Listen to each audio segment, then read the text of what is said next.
హైదరాబాద్లో ప్రసిద్ధిగాంచిన నుమాయిష్ ఎగ్జిబిషన్లో స్టాల్ను నిర్వహిస్తోంది జైళ్ల శాఖ. మైనేషన్ స్టాల్ను డీజీ సౌమ్య మిశ్రా ప్రారంభించారు. రాష్ట్రంలోని జైళ్లలో ఉన్న ఖైదీలు తయారు చేసిన వస్తువులను నుమాయిష్లో విక్రయిస్తున్నామన్నారు. హ్యాండ్మేడ్ వస్తువులు ఉన్నందున ఎక్కువ మంది కొనడానికి ఆసక్తి చూపిస్తున్నారని తెలిపారు అధికారులు. జైల్లో ఖైదీలకు వృత్తి నైపుణ్యాలను నేర్పుతున్నామని తెలిపారు DG Soumya Mishra. 84th All India Industrial Exhibition Numaish 2025 ఈ సంవత్సరం కూడా ఇక్కడ స్టార్ట్ అయింది ఎగ్జిబిషన్ గ్రౌండ్లో. మా తెలంగాణ ప్రిజన్ డిపార్ట్మెంట్ స్టాల్ కూడా ఇక్కడ పెట్టాము. లాస్ట్ టైం కూడా పెట్టాము. లాస్ట్ టైంలో మంచి సేల్ అయింది.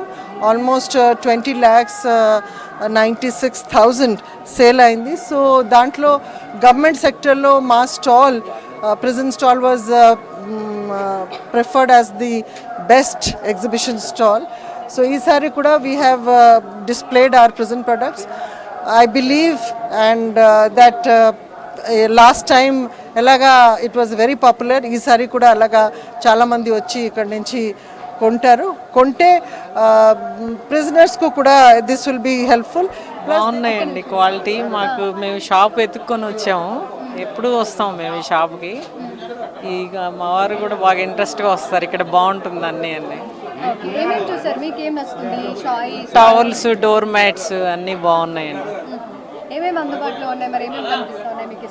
డోర్ మ్యాట్స్, టవల్స్ అన్ని క్వాలిటీ బాగుంటుంది. అందుకే మేము ఇక్కడికి వస్తాం. బాగా ఇంట్రెస్ట్. కాస్ట్ మామూలుగానే ఉందండి, పర్లేదు బాగానే. సో ఎట్లా అనిపిస్తుంది అంటే ఒక ఖైదీలు జైల్లో ఉండే ఖైదీలు కూడా ఇట్లాంటి చేసి అమ్ముతున్నారు అంటే ఫస్ట్ విన్నప్పుడు ఎట్లా అనిపించింది మీకు? అవును, వాళ్ళు కష్టపడి చేస్తున్నారు కదా అని మేము కూడా అడిగి అడ్రస్ కనుక్కొని ఇక్కడికి వచ్చాము అన్నమాట. క్లాస్ ఎకనామికల్, ఇంకా ఎకనామికల్. అక్కడ బార్గెన్ ఉంటుంది కానీ ఇక్కడ బార్గెన్ ఉండదు. బట్ క్వాలిటీ చూసుకొని మేము we can make that compromise obviously.